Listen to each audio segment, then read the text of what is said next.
And I do want to welcome Marianne. She is the communication director for the south of France, but also, and more importantly, at least for me, she's my friend. She's a great professional and a fantastic human being. And today she is going to be sharing with us about burnout. And I know this is something that we all need to consider quite seriously. The title of her presentation is A Journey to Burnout and Back, Learning Prevention and Acceptance Along the Way. Thank you so much, Marianne. Welcome, and the time is yours. Thank you. Can you see my screen now? Yes. Okay. So I've started with a saying from Leonard Cohen that you probably all know from his most famous song, Hallelujah, where he actually explored, among other themes, faith, isolation, betrayal, redemption, conflict, love, desire, regret, loss. In other words, real life. And I absolutely love the definition that he has of light, because it shows that it's the only way towards it is experiential. It's the capacity to reconcile your experience, your sorrow with every day that dawns. I really love that sentence. So who am I? So a disclaimer here, I'm neither a physician nor a psychologist. So as much now as I've read about the topic of burnout, and I'm really passionate about it, what I'm sharing with you here is just one out of thousands of unique burnout stories.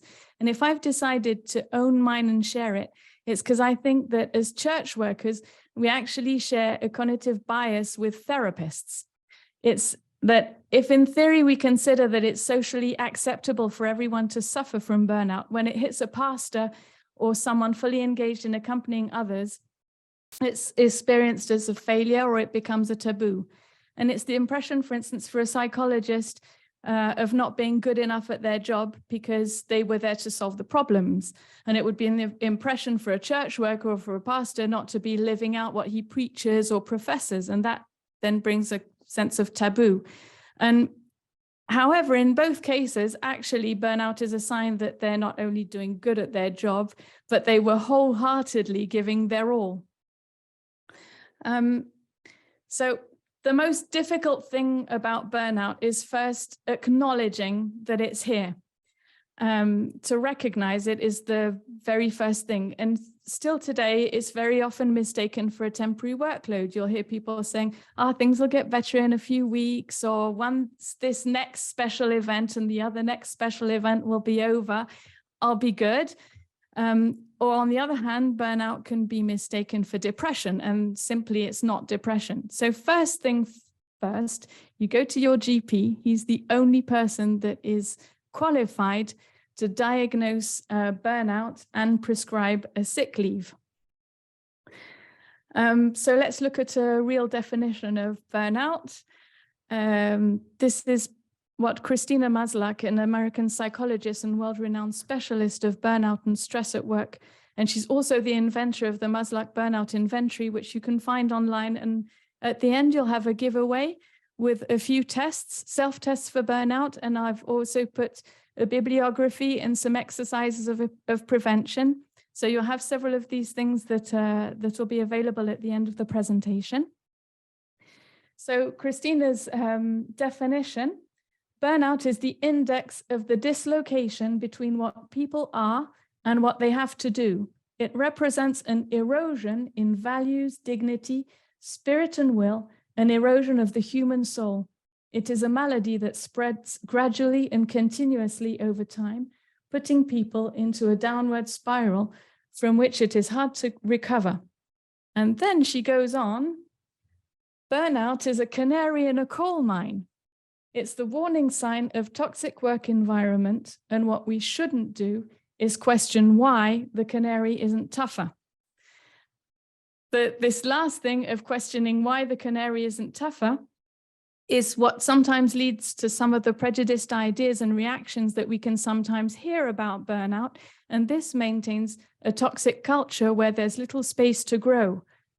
Things that you could hear would be like, burnout is for weak people, or burnout is for people that don't enjoy their jobs, or then people trying to encourage you would say, stop being self-centered, get yourself together, life is hard.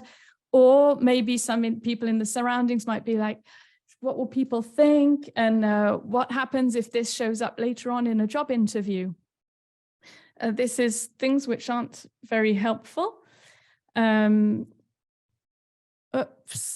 Can you see the portrait of a burnout sufferer here? Yes, okay. So as much as we've read before, burnout actually happens to people who love their jobs maybe too much and have been overly engaging it and finally denying their own needs. So here is a slide of the portrait of a burnout sufferer. It's a quick portrait. I'm not going to read it now because there's lots of things that I'd like to share in my personal journey as well. But you'll find this, this portrait in the giveaway at the end. And there's something else I'd really like to share at this point, and it's something that we all know off by heart. It's Christ's method alone, what Ellen White wrote about in Mystery of Health and Healing. She shows how Christ understood people's needs and how he created an emotionally safe place for them. We often think of this for how we can reach other people. Do we accept that this Christ method for us ourselves? I don't know if some of you have watched the series The Chosen, where it really depicts, and David Neal now who's in Nazareth can also feel the atmosphere. But the time Jesus spends caring for his tired disciples, creating an emotionally secure environment for them and for them to continue growing as they follow him, is something that really struck me. And the fact also that the disciples that Jesus called were all going through a personal life crisis. So you can well imagine that when they start to follow Jesus on his journey, that their life crisis hadn't just disappeared from one day to the next. So we can imagine them walking together and continuing to share about their life questions, their doubts, their struggles, growing together in a better acceptance of who they really were, and understanding just how much Jesus wanted to use their uniqueness, because this is what it's about. When he calls us, it's really for our uniqueness.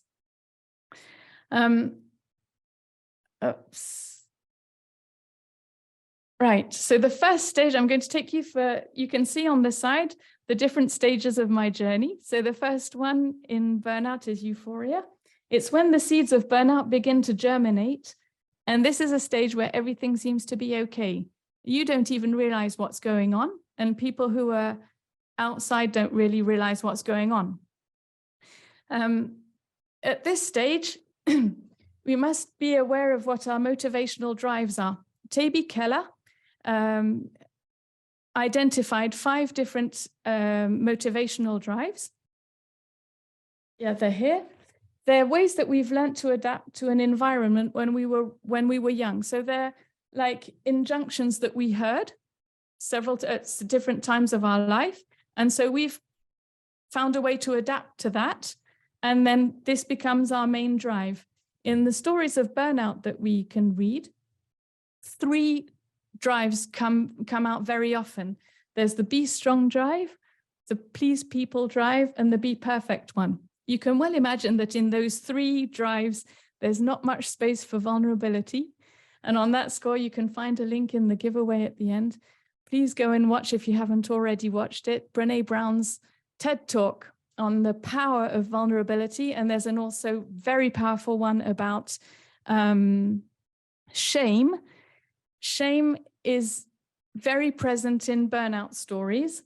And it's also the emotion which is the hardest one to deal with. And so we very quickly switch it with another emotion. Oops, I'm switching from one. So for my job, I started working for my conference 6 months before the pandemic, and alongside stepping into this new job, which we all know what amount of work that is, stepping into a new job, I was also completing a coaching certificate in Geneva. I started that because I believed that learning how to listen and ask good questions would enable me to help people connect to what they really wanted to communicate and would be helpful in my job. So Oops.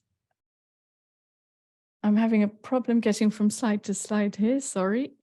So the second step, the burn-in, it's when the symptoms of exhaustion appear, but nobody notices. For me, I chose the superhero cape here because really from the outside, I think that it's not easy to detect what's going on. And actually, lots of managers are quite surprised when an employee is diagnosed with burnout because he or she can often be super active, not complaining at all. And on that score, maybe we can pay attention because I think that we all struggle with things that nobody has a clue about. And never underestimate the power of a kind word.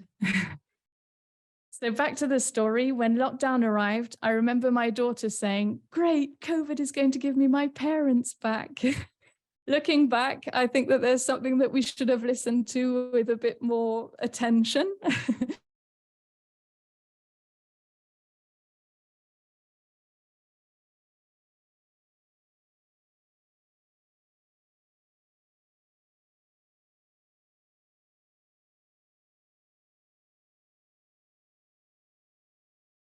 Was poor, and we'd started preparing daily meditation videos for people.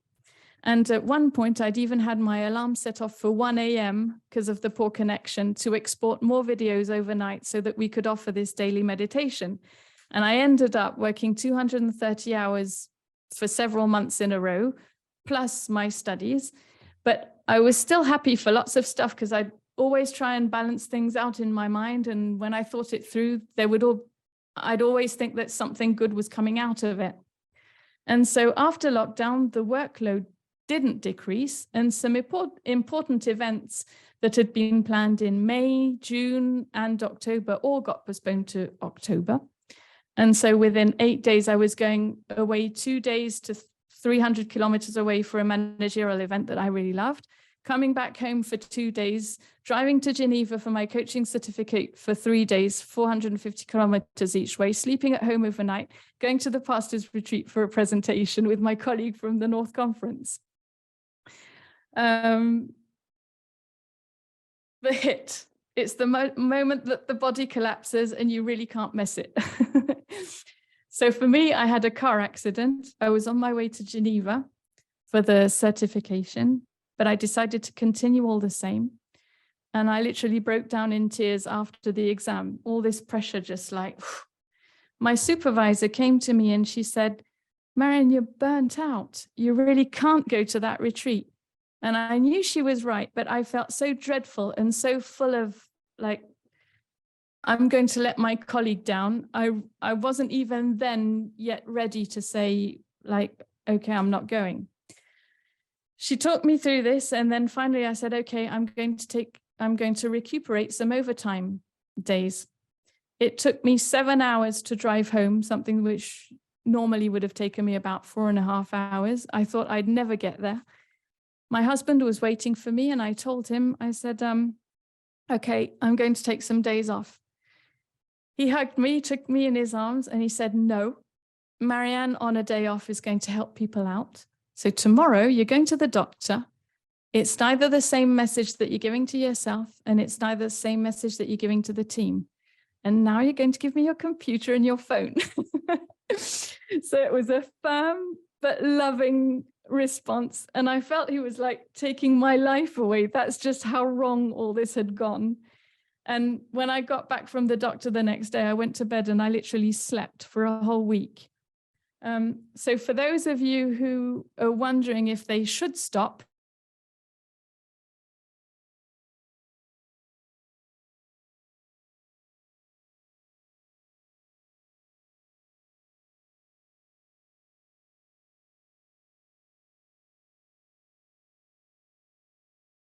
a chart that you can see here and write down the consequences on my health, on my private life, and on my professional if I stop. And if I don't stop, what would the consequences look? Because it's going to go downhill and it's going to go more and more of what's already happening now. But in any case, be aware that you're making a choice and saying yes to something. For me, I'd actually, in the coaching certificate, studied burnout, and that year I'd identified my own a few months before. But at the time when I came home and I told my husband, his immediate response at that time had been, no, no, you're not burnt out. Look at you. You're working hard. You're getting lots of ideas. Things aren't easy, but next month they'll be good. And look at what a good team we are. And me, with my motivational drive, my immediate response was like, don't worry, it won't change anything. And I decided to carry on for a bit longer. What I want you to hear here is that burnout is scary, but it's also scary for the people that are around you. And if you have someone close to you that is going through burnout, you also can seek for help. And at first, when I told my husband that I'd identified burnout, he was afraid at that time. And within him, he didn't hold enough space to hear what was going on for me. But the second time around, he'd processed all this and he'd adapted his answer, and he actually truly saved me. I can say that my husband saved me. And we all need time to figure out a reading grid. Everything takes time, but also for the people who are around us. So decompression, the next stage, this is when the body lets go of all it has been retaining for months. This, I like to say, is the most delicate phase of burnout, because it's pivotal, actually, just because it's where you're the most vulnerable. And what's going to come out of this is really going to depend on what kind of support you're going to accept, or support that you're actually going to seek. And here, I really think that God still sends angels, and that my doctor was one. He was a new GP in town, and the visit was really short. He listened, he smiled, and then he gently said, well, that's the easiest consultation I've had in a while. Are we okay for a little 2-week rest? And I was sort of accepting it, but not quite fully. And so I go like, oh, 1 week will be okay. And so he goes, okay, for 1 week, but come back and see me on Friday and just tell me how you're doing. And then he said, do you need anything to help you sleep? And so I go, I'll just cut down the coffee. I was at 20 cups of coffee a day. And he didn't give me any comment, no pressure, just a loving presence. And that's something that we can all do. And I really felt like God's presence at that moment, no judgment, no pressure, no questioning. I'm going to just give you a loving look and welcome, and come back and tell me how you are in a week. I ended up going to see him once a week for 2 months. So after a month, I was getting anxious about work again, and I felt really empty and lost. Burnout is a work environment related malady, but it also stretches us on every identity layer. In his book, When the Body Says No, an excellent book by Dr. Gabor Mate, he explores the causes of hidden stress, and he explains how there's no uniform and universal relationship between a stressor and the stress response, and each stress event is singular and experienced in the present, but it also has a resonance from the past. And the question of trauma seems to be overseen. We all experience trauma, but we're scared of the word trauma. And we often, our emotions are there actually to help us, give us a signal that there's something that we need to take into account. And we're surrounded by repression. The good thing about trauma is that trauma isn't the event in itself, but it's actually the imprints that we've left within us, which means that we can always work on. So Gabor Mate's definition of repression is dissociating emotions from awareness and relegating them to the unconscious realm. This disorganizes and confuses our psychological defenses. So something which was made to help us actually becomes something that's going to destroy us.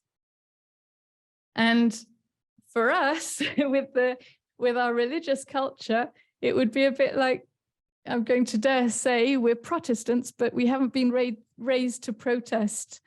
There are 4 universal emotions that are universally recognized, which are fear, sadness, anger, and joy. And if you think of it, in our circles, we can often hear, if we express some kind of fear, where's your faith?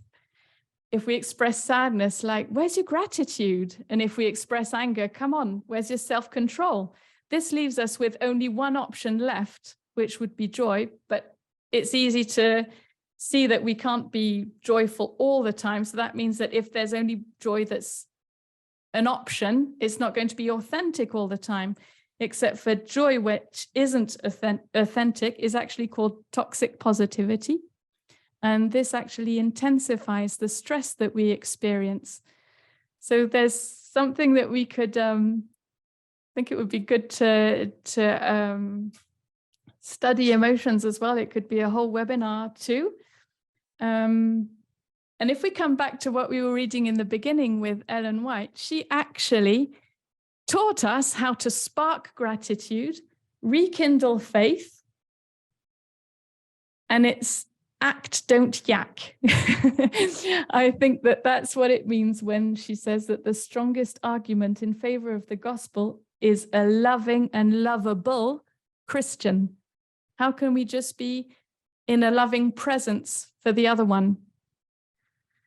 This is also welcoming all the emotions that we've expressed before, as there are so many Bible stories where all the other emotions were expressed. So, recuperation. My husband and I used to walk every evening after his work. And one evening, my son insisted on coming. And my husband finally said to him, okay, you can come, but this is my time with mum, so you walk behind. And the discussion that he started asking me something about coaching. And I replied that especially with a group, you have to be aware that the moment you open your mouth, you become part of the equation. And there, my son just bounces up from behind us and faces us with his mouth wide open, wanting to be part of our equation. And this, I really thought about that afterwards. And I think, like, God has truly placed everything that we need right under our eyes. And this recuperation time is one of reconnecting to everything that's already here and that maybe we've lost sight of. So during this time, it's how can I pay attention to everything that's going to bring me back to the present, to the here and now? It can be journaling, sewing, meditation, whatever. It's reconnecting with the parts that burnout has shut down. And for instance, I didn't have a screen for 2 months, and I didn't even miss it. Whereas in my job, I was on a screen all day, all night.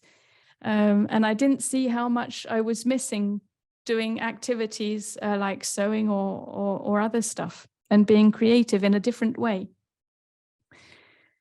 And here is the time where we're getting on the road to recovery. Again, it takes time and it can be scary, but it's also the time where we start to own our own story.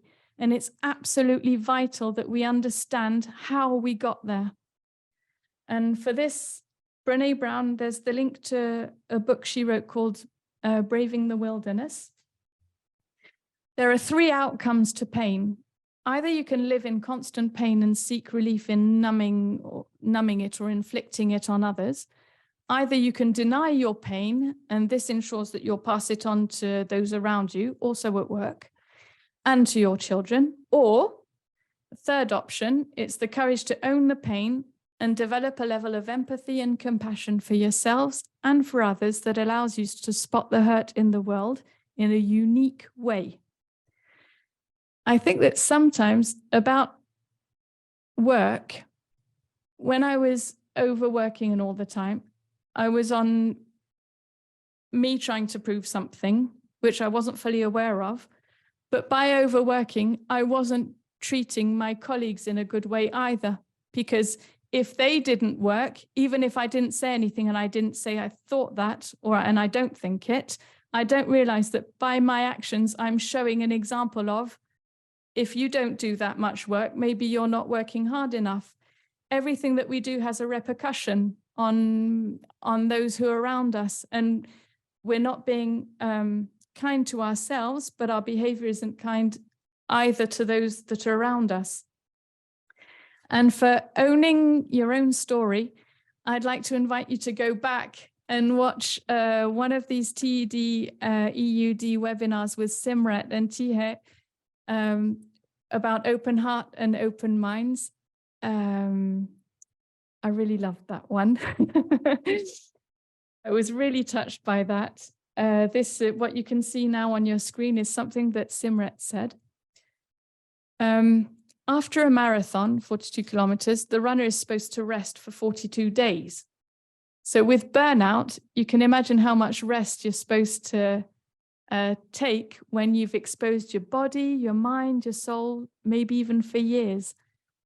And actually, studies have shown that 40% of burnout sufferers relapse within 18 months.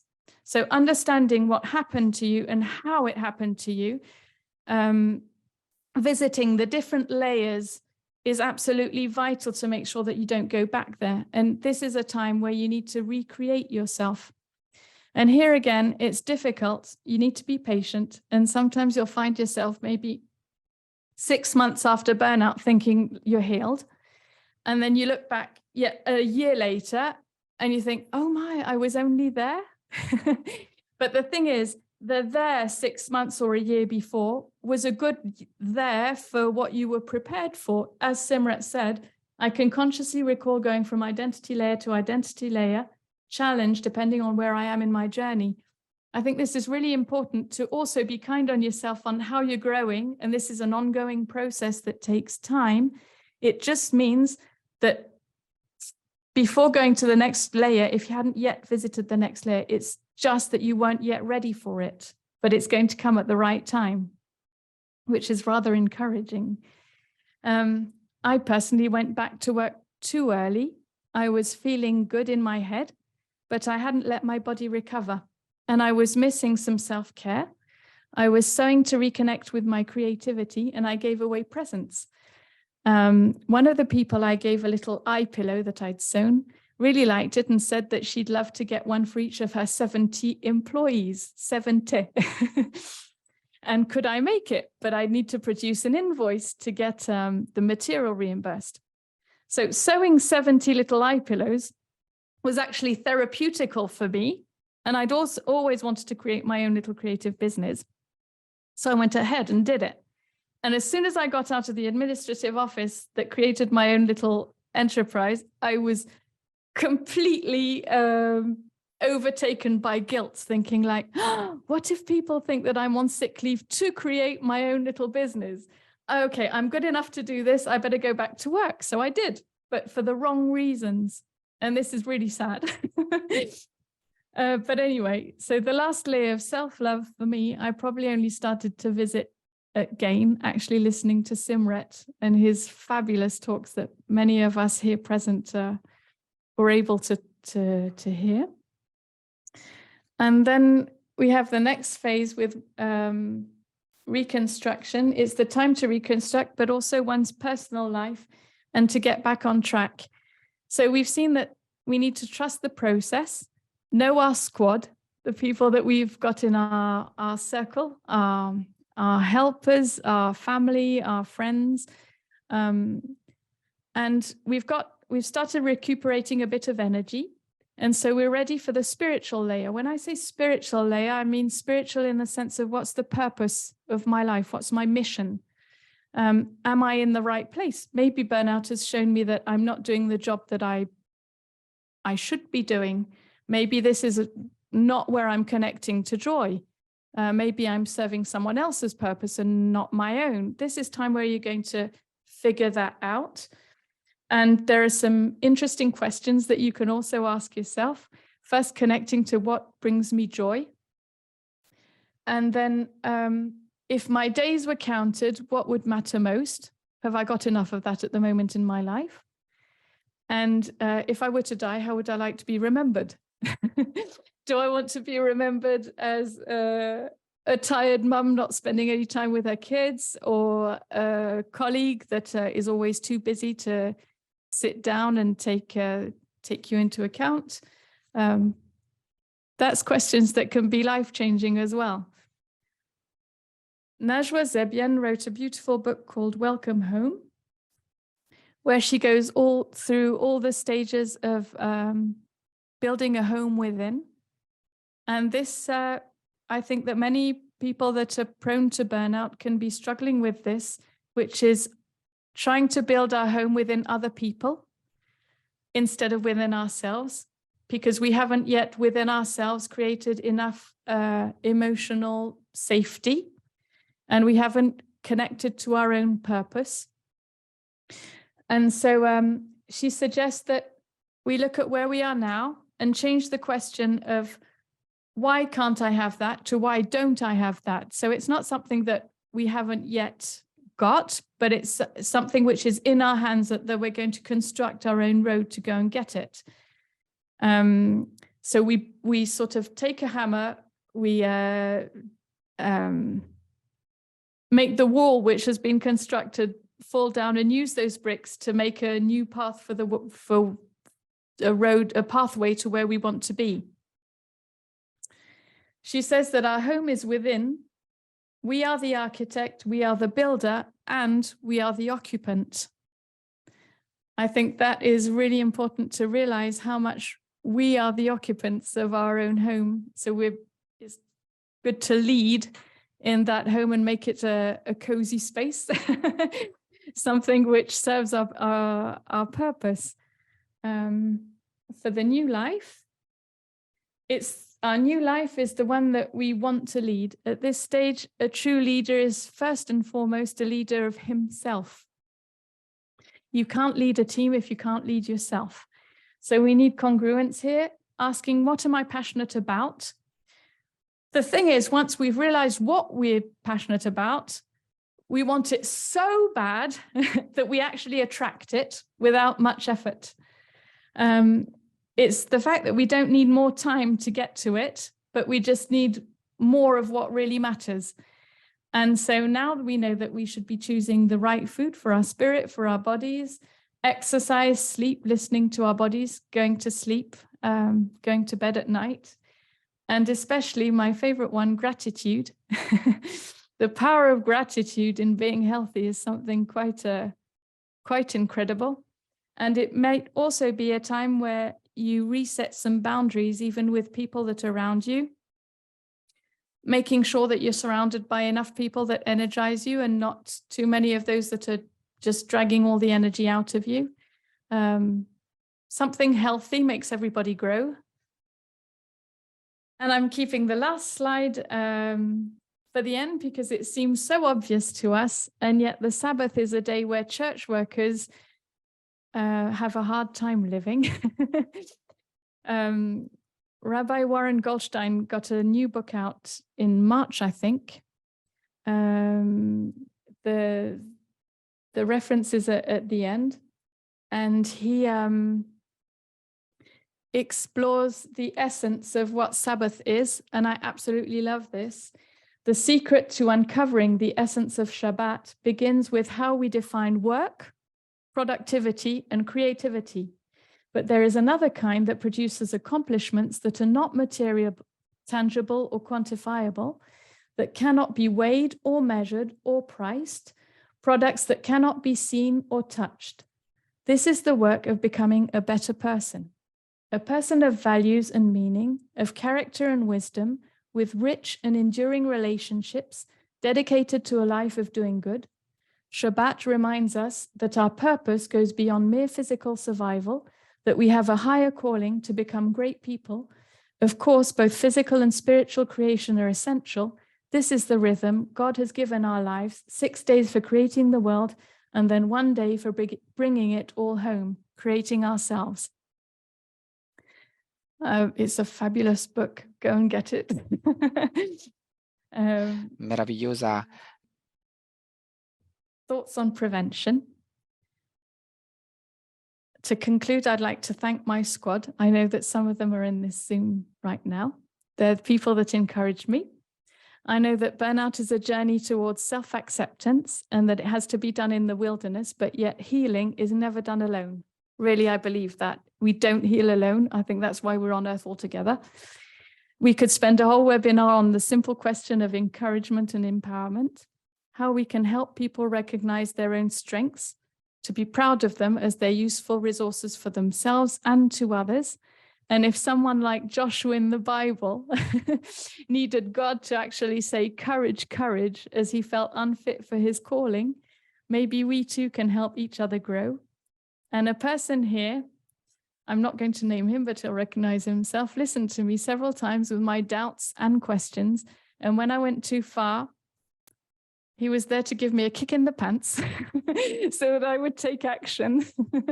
And really, this was a colleague, and I wish for all of us to be able to find support like that with our colleagues. I think we work for the church. How can we be supportive one to another so we can have that vulnerability, this space to grow? We often speak of the things that are said wrong in the church and how sometimes the church isn't so gentle. But in my story, I'd really like to emphasize all the people who did or said the right things at the right time. And we're all capable of saying things that will actually lift somebody up. And we don't have to be a therapist for that. And sometimes it even happens accidentally when we're actually helping somebody just because we're being truly present. And I'm going to leave you with 6 little sayings of mentors that you've heard about in this presentation. There's an order to them, so listen up. The mountains that you were carrying, you were only supposed to climb. That's interesting. Shabbat reminds us that our most important accomplishments in life cannot be touched or measured or priced, that our greatest work of creation is ourselves. True belonging has no bunkers. We have to step out of the barricades of self-preservation and brave the wild. Safety is not the absence of threat, it's the presence of connection. The gospel experience is one of being taken places I do not really want to go, but that I know I need to go. That was Simret. And the last one, which is Maya Angelou, that I really love. In difficult moments, she always took with her all the people that had been kind to her. She called them the rainbows in her clouds, so that she never felt lonely. And we'll listen to her, and I'll leave you with this. So I don't ever feel I have no help. I've had rainbows in my clouds. And the thing to do, it seems to me, is to prepare yourself so that you can be a rainbow in somebody else's cloud. Somebody who may not look like you, may not call God the same name you call God, if they call God at all. You see? And may not eat the same dishes prepared the way you do, may not dance your dances or speak your language, but be a blessing to somebody.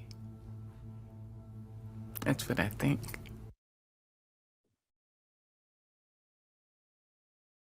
Wow. Thank you so much, Marianne. That was so beautiful and so authentic and so thought-provoking.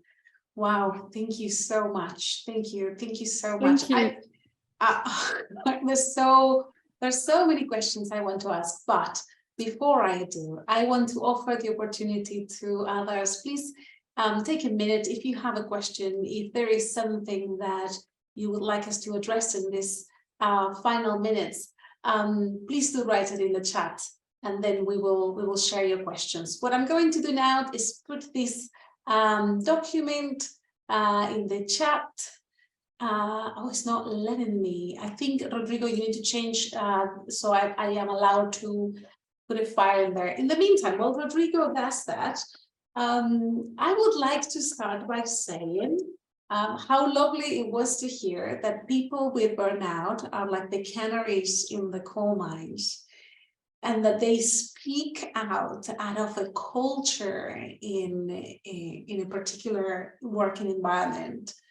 I just wonder now that you've been through this process, how you'd react, or what would you suggest when someone comes and says something in the lines of, you know, we're working too hard here, or what would be a good kind of reaction for when we encounter a canary that's saying, hey, something here is going to be toxic.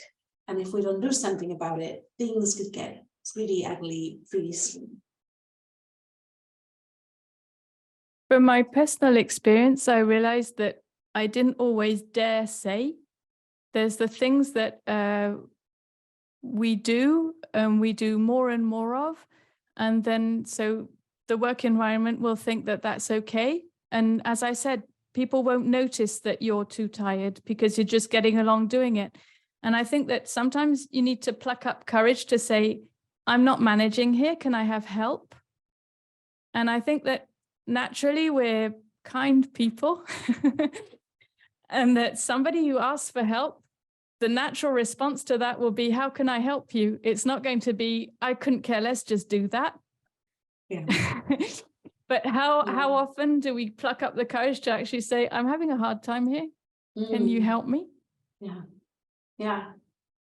And building that capacity as a community, as a culture in the office, to recognize that as a sign of courage, as a sign of dedication. You were saying, you know, people who burn out is because they're really passionate, because they really care, you know, so seeing that as a sign of, wow, this person has given 110%, and this that he or she is saying is a sign of courage. Another thing I resonated to for very personal reasons was the idea of overworking as a way to prove something, whether it's to prove my value, to prove that I'm competent, to prove that I'm needed. You know, I don't know about you, but sometimes like that sensation of, oh, I'm needed, I'm valuable, can take over my need for rest. And so I wonder, without getting too personal, I wonder how we basically uproot some of those ideas and go like, actually, it is more important for me to rest right now than to prove anything that I'm trying to prove. Najwa Zebian's book, Welcome Home, gets you through all those steps. Quite honestly, when I heard Simrat's talks at GAIN, and he actually talked about that at length, and also in Open Minds, Open Heart, he also talks about that, how to first, a journey to self-acceptance and to self-love. And I think I've heard that all my, like, often, as lots of people might have heard, like, work on your self-esteem. And it would get me mad sometimes, thinking like, honestly, if I knew how to do that, don't you think that I'd already be doing it? How do you do this? But I think that she explains really well. For those of you who would need a little help for that, get the book.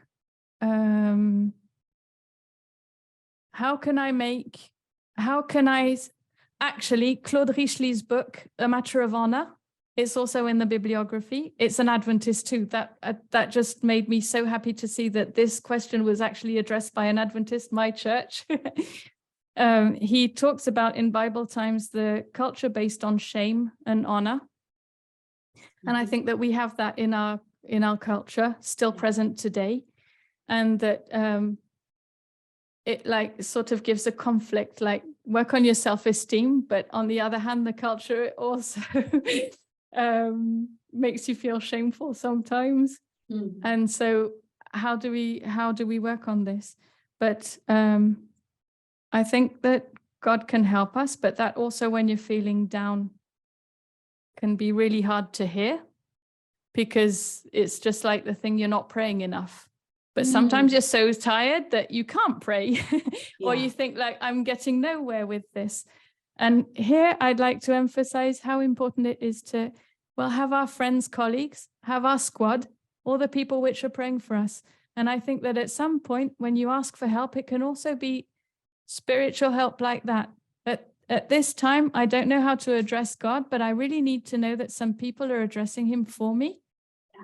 And that's also my way of addressing him. Yeah. And your squad can be really small. It can be 2 people or even 1 person, but that can really help you grow and show you a path to love yourself. And for those, again, if you've seen the series, The Chosen, the minute Jesus puts his hand on Mary Magdalene's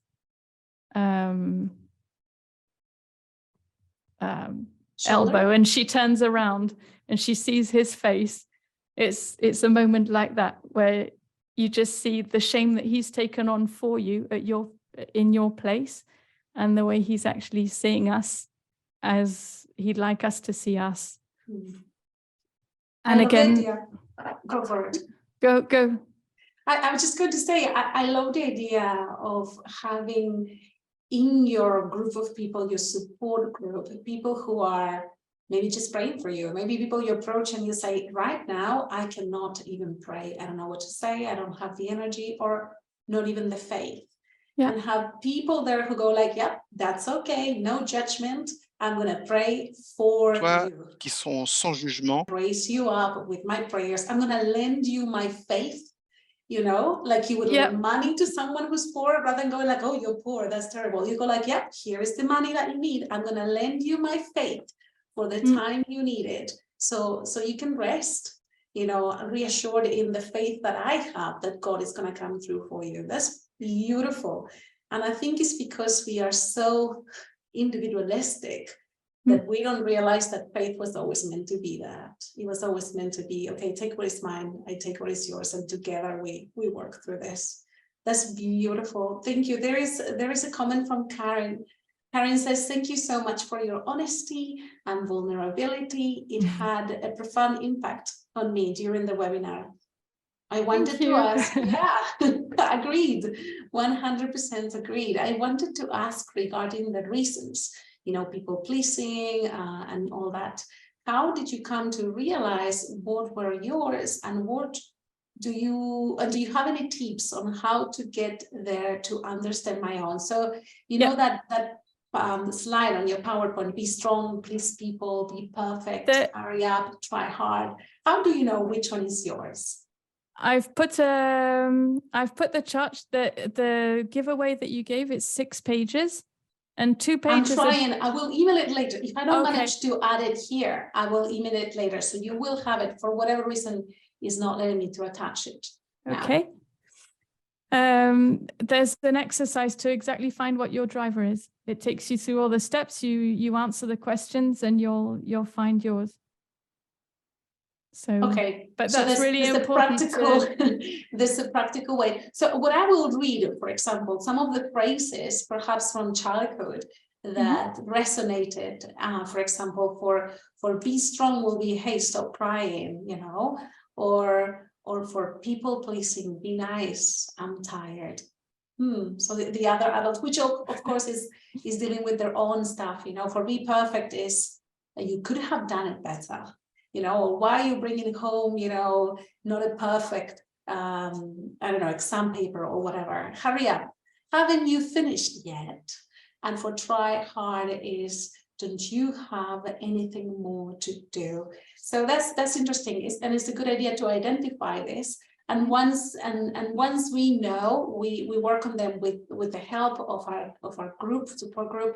I'm also a firm believer in therapy. I think Christian therapists can be a massive help in exploring these beliefs and helping us uprooting them. Would you like to mention maybe a little bit more on, I thought this was amazing. I'm so buying this book, on building a home within yourself. I was like, oh wow, she's into some deep waters here. Building, because how many of us think and we're taught indeed that we kind of need to hate ourselves or distrust ourselves and love others, but hate yourself, because that is quote unquote humility, and it's not. The whole point of Jesus is love others as you love yourself. So how do we build that home inside? I'm going to read you the introduction to Najwa Zebian's Welcome Home book. And the different stages that she does is building a foundation, self-love, forgiveness, compassion, clarity, surrender, the dream garden, the art of listening to yourself and adapting to your new reality. And her opening words, I bet everyone's going to order the book now. I should have asked to get a refund. I don't know the exact reason you're here or why you're holding this book in your hands. So many roads could have led you to this moment. Something tells me you're feeling lost, isolated, that you are in need of being seen, heard, and loved, that you are in need of feeling safe. Something tells me you've been searching for this state of being in someone other than yourself, somewhere outside of your own life. Here's the truth. Your home belongs nowhere outside of you. Your home is within you. You are the architect, you are the builder, and you are the occupant. You must find yourself.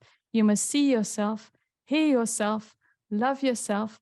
You must create safety for yourself. I know this is hard. I know it is hard to imagine this construction. That's why in this book, I will hold your hand and guide you as you build your own home within and say to yourself, welcome home. That sounds great. Yeah, it's a beautiful book. Okay. One of the first books I took several months to read, whereas usually I just like go through them. No, definitely is on my reading list, and I think is something as a community, as a community of believers, we can definitely develop and a kind of knowledge that we need words for, to teach emotional intelligence and loving yourself to the younger generations. You also talked about stretching your identity in several ways during this process. I wonder if you want to tell us a little bit more of that. And I guess in a way you will have to become more authentic to set some boundaries, right?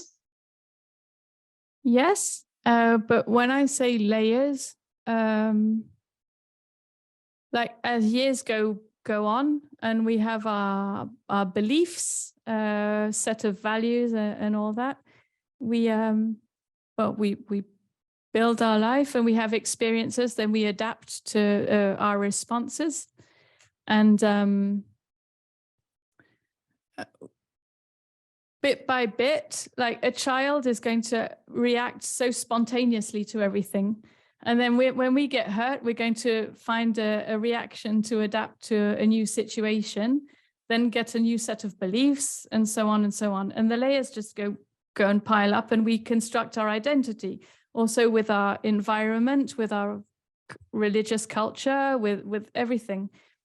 And visiting each of those layers is going deeper and deeper down to the core of who we really are. I think that we need to be, well, brave is a good word, actually. When Brené Brown says braving the wilderness, it's being brave to say, I've got to go and find this on my own somewhere. I've got to let go of the environment for some times to try and reconnect with what was already deep down inside. I'm going to dare share this. This is scary.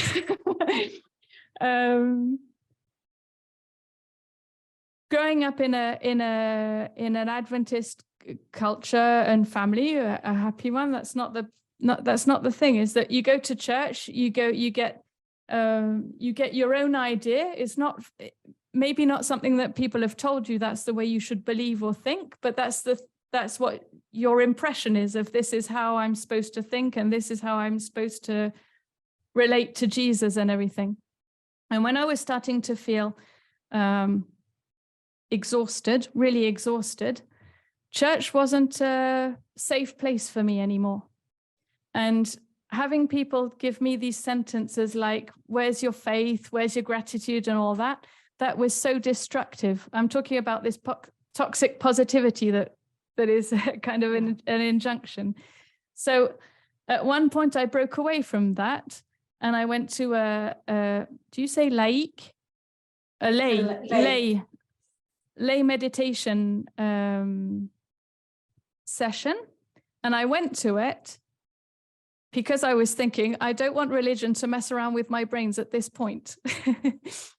It's not that I'm accusing religion, but it's just like, this is just overwhelming for me, and I'm not finding my response just here. And I think that that's what Ellen White was saying about being a lovable Christian as well. Just the quality of your presence, which isn't judging, which isn't putting pressure on, which is just helping somebody to, like my doctor, I said, okay, 1 week is okay.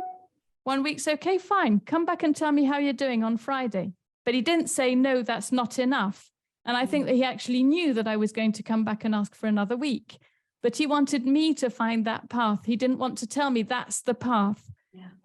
And so actually with this lay meditation, I found that I actually found Jesus again, because he was there all the time. And because I found him myself, I realized that that was the thing that nobody could ever take away from me. And that was something that I was clinging onto, that had always been there, and I started praying again, but nobody was telling me how to find him. I was just leaving some time to breathe. Do you all breathe? How often do you just rest and just breathe for 5 minutes? Often we're just taken up in the spiral of everything's going so fast, and we don't even take time to breathe. Prayers that, meditations that, whatever you call it, but it's just like a time to refocus, and be able to be present to what you're experiencing. So take whatever you need. I can relate to what you're saying from the perspective of having gone through some really difficult dark chapters in my faith, and not the recipes and the answers that worked before didn't seem to work, and then finding that it wasn't me holding on to Jesus, but Jesus and compassion holding on to me in a way that I couldn't necessarily explain. But wow, I really appreciate you sharing that, because I know that sometimes with good intentions in church, we say things that we mean well, but we actually are not offering compassionate presence, but advice. And sometimes all it takes is for someone to be there present and loving in a not judgmental way, to reconnect. Marianne, we have maybe time for one last question. Someone wrote, thank you so much for your speech. What is in your experience, how long does it take to be, quote unquote, normal again? This is very personal, and there's no right answer for that. I think it's going to depend on how long you've been damaged yourself, for how many years. And especially, I think it depends on when I showed you the slide of the pivotal time of this is all going to depend on what help you're going to accept or seek. You can't do it on your own. Go and seek help. Go to a professional or to... There are excellent Christian counselors in the church, but there are excellent counselors outside the church. Go to your doctor, but all this is going to depend on